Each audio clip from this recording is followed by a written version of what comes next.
Okay. Hello. Hello. This is Bradley Wiggins. Am I speaking with Professor Chomsky?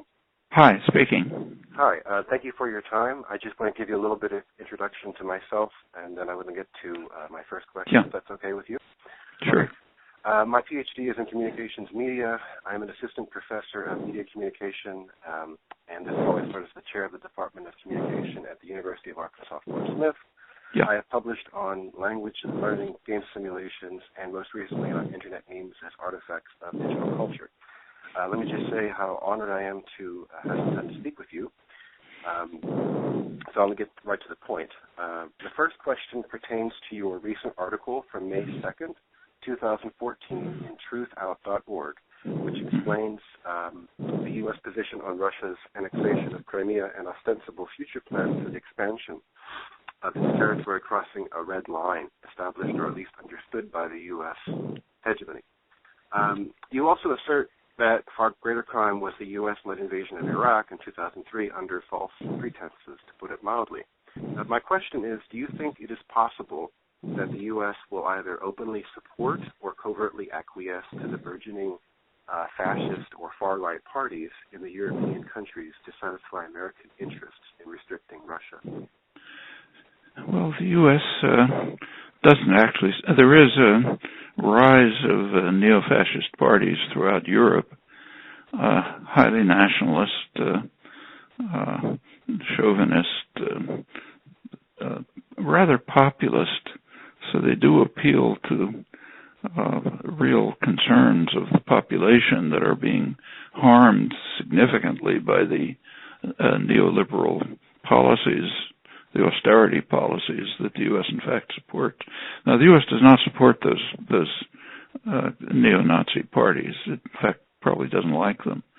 But it is not going to significantly oppose them. Mm-hmm. Okay. So you think there could be some covert acquiescence? Tacit acquiescence. They're not their favorite. Right. Okay. All right. The sort of connected to the next question is the topic of cultural hegemony, Ukraine, Russia, Putin, and so on. A curious byproduct of online communication, but more specifically interaction among members of what I like to call participatory digital culture, is the so-called internet meme. Now, I know you know that the internet meme in the U.S. is largely a silly, if not goofy and absurd expression of humor or parody, but in international contexts, specifically Turkey, Ukraine, Russia, and China, there are numerous internet memes which follow the same pattern of rapid consumption, reproduction, iteration, and diffusion by members of participatory digital culture. Now, I argue that the internet meme is an artifact of digital culture, and its use as a means of protest or social critique is quite pronounced in Russia, Turkey, and China. My question is simply one that concerns the generative capacity of language. And drawing on your own work, I have written recently that what we refer to as language is the generative ability to create new combinations of linguistic elements that become distinct units of larger systems of communication and meaning-making.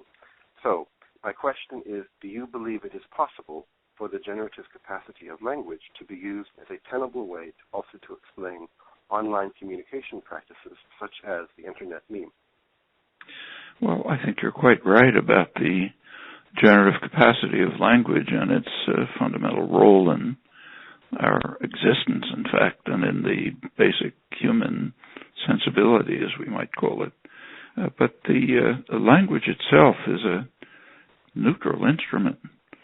You can use it as a means of education, liberation, search for justice. You can use it for propaganda, control, and domination. It's like the same with the internet. It's basically neutral. You can use it for anything. The question of how it will be used and how language will be used is a matter of the contending social forces and which will become dominant. Okay. So the National Security Agency has their own interest in the internet. It's not mine, obviously, or yours. No, not at all. Okay. All right. Thank you. The next question is one of legacy, if I may. And obviously, you have contributed an astounding and intellectually overwhelming array of perspectives to linguistics and analytical philosophy, as well as to politics, critiques of economic hegemony and other areas. So I would ask, sort of objectively, is Noam Chomsky to be seen as a person or mind which seeks to redefine perspectives on language acquisition before critiquing the affairs of nation-states, or is he to be seen as a kind of relentlessly active mind and having an intellectual predisposition for simply trying to find another solution to problems or issues assumed by the masses as having been solved?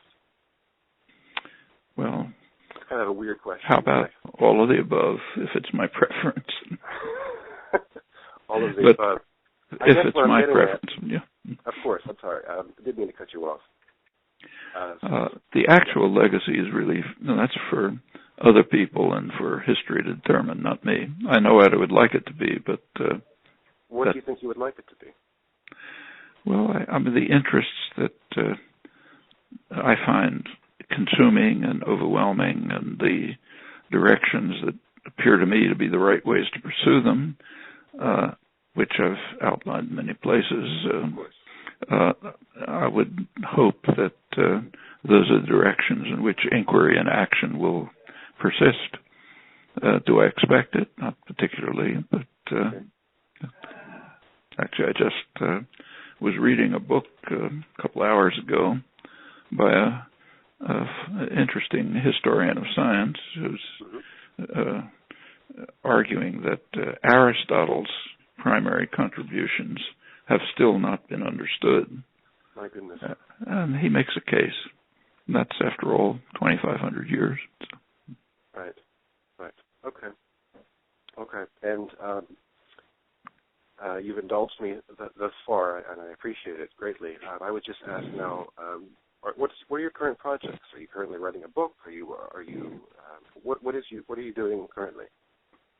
Well, right at the moment, I'm preparing a series of half a dozen talks to be given in Europe in the next few weeks on topics ranging from technical linguistics to international affairs and everything in between. And I have a whole series of similar projects up ahead. If I do have there was an issue of the Journal of Philosophy, the major philosophy journal, in December, which was devoted to 3 lectures of mine at the University of at Columbia University, and I have in mind to try to expand those 3 lectures into a much more general book. They include the 3 are devoted to. The first is devoted to the nature of language. The second to the question of what are the limits and scope of human understanding, and the third, what would be the common good? What kind of society should we aspire to?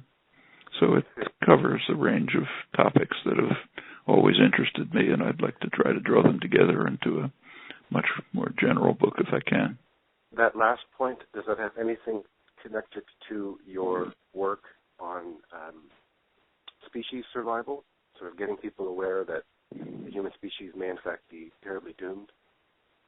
Well, very much so. That was, you remind me of a comment of Bertrand Russell's back around 1960, when he was asked, this is at a time when he was